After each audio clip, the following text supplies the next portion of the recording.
Sí, comença tu.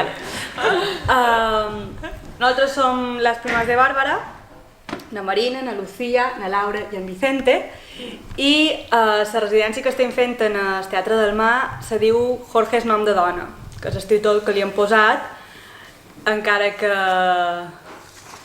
bé, no, anava a dir un títol provisional, però és mentira. Sigui com sigui, serà el nom serà aquest nom, i ja està. Ja no poden canviar més. No el poden canviar més perquè mos hem de decidir. Sí, la veritat és que està com a molt muntanya russa, aquest inici de la creació, perquè hi havia coses que mos rondaven dins el cap, però no arribàvem a entendre de què volíem xerrar. I ha estat en aquesta primera setmana de residència, provant materials, intuïció que teníem, que un dia va ser com a... ja sé de què estem xerrant. Vàrem dir, ara això comença a tenir coherència i ara és quan podem començar a fer una mica sinopsis, arguments de sobre, perquè abans mos costava, era com tenim imatges, personatges que mos agraden, però no com una base clara, i ara crec que ho començam a tenir. Ara crec que sí. Ara, o sigui, nosaltres vam agafar la figura de na George Sand com a punt inicial, no? Era com... però no contar la seva vida, sinó tot el que ella representava, no? Perquè al final era una dona que vestia com un home, fa bastant de temps, a Vall de Mossa, i se dedicava a l'escriptura i utilitzava un nom d'home per poder dedicar-se a l'escriptura, no? Per tant, tot això tant feia una reflexió sobre el gènere, feia una reflexió sobre la identitat, a més en el llibre que famós d'Un hivern a Mallorca posava a parir a Mallorca, per tant això de la identitat també era com interessant, no? I teníem clar que volíem agafar aquesta figura, no? Per això també el primer títol, no? Anava com a molt més... feia una referència molt més directa a ella, no? Però a mesura que ha avançat el procés sí que és vera que... no és que s'hagi perdut la figura, però sí s'ha diluït. No ho hem fet com a més extensiu, no? Més, no tant ella, la seva vida, sinó com... que sí, en el final, que representa o que mos... aporta, també que més... d'ella, que mos interessa a nosaltres i per això m'ha arribat aquesta cosa com a d'ara mateix. Que de fet, llegint la seva obra, hem agafat pinzellades molt petitones de dir aquesta reflexió concreta de na George Sand m'interessa. Per exemple, una que jo crec que és la que realment envolta tota l'obra és la de que viatjant perquè mai som feliços a qualsevol lloc, mai arribem a ser feliços. Crec que la frase no està ben feta. Però aquesta reflexió, jo crec que, a part de cartes que s'escrivien amb els seus amants i petits detalls, però aquesta crec que és primordial per començar Jorge és nom de dona, que és la infelicitat a qualsevol lloc del món. Sí. Que, bueno, lo del títol és com una cosa curiosa, que sigui Jorge és perquè quasi totes les traduccions que varen fer en el castellà feien directament la traducció del nom també, en lloc de George Sand deien Jorge Sand, la qual cosa mos va fer moltíssima gràcia i per això era com jugar tant a la traducció que feien com nom de dona, perquè ella havia de ser un home per poder publicar, no? I, bueno, mos va semblar curiós. És com a superimportant tot el món de la tristesa, de tot allò trist, estem també com a centrant-nos molt en totes aquelles paraules que volen dir tristor, o tot el contrari a tristor, però com fer feina a damunt d'això, ballant tristos o cantar trist o coses així, a mi com es porta que podem trobar i que surt amb tot això, però com que ha estat com l'eix principal ara mateix, la tristesa. Sí, estem investigant, fent, no sé, activitats, exercicis de diferents dinàmiques, no? Contant històries més d'ara que ens duguin a una tristor comú. Sí. I mem com es dona, no?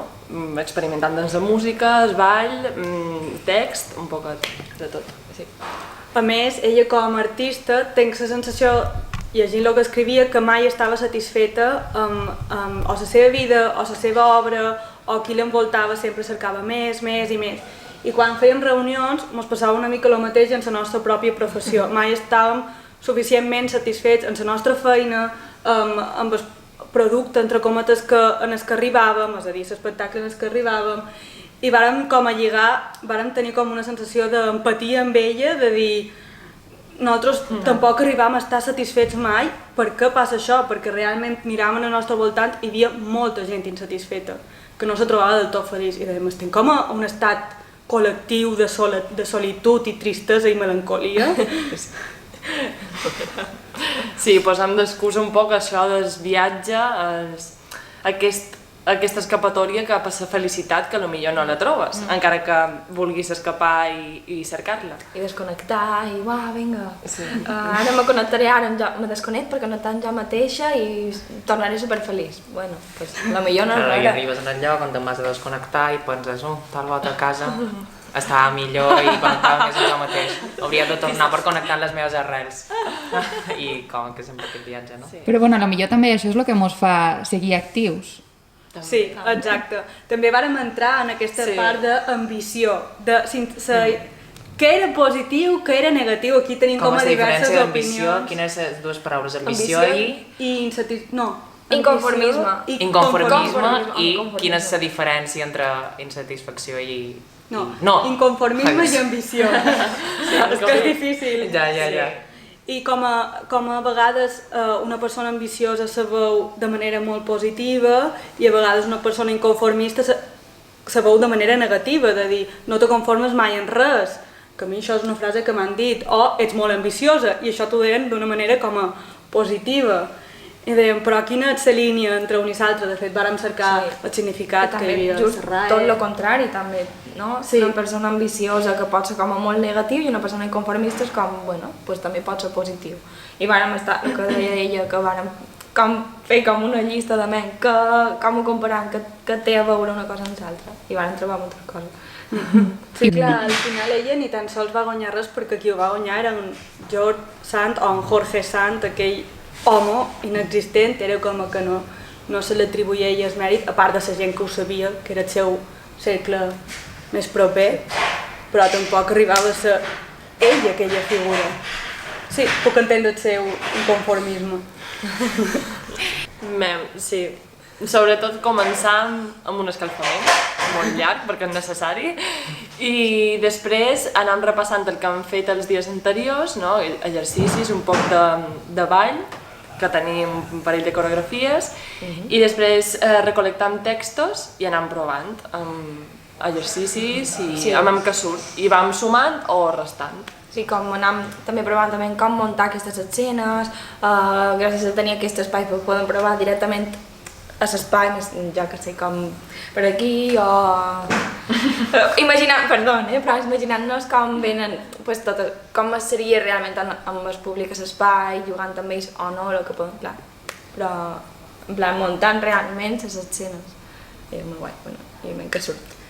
Hi ha com una dramatúrgia col·lectiva, és a dir, se van amb el material que feim durant el dia, després, a partir de les idees que ens surten, cream textos in situ, és a dir, va, Vicente, tu escrius sobre el teu personatge, què li ha passat avui de matí, Laura i Lucía, i després jo intento fer com una revisió d'aquests textos i acomodar-los de què va primer, què va segon, i a menys com encaixarien i com és més fàcil una transició d'una a l'altra. El dia següent els tornàvem a provar i així anàvem creant i creant.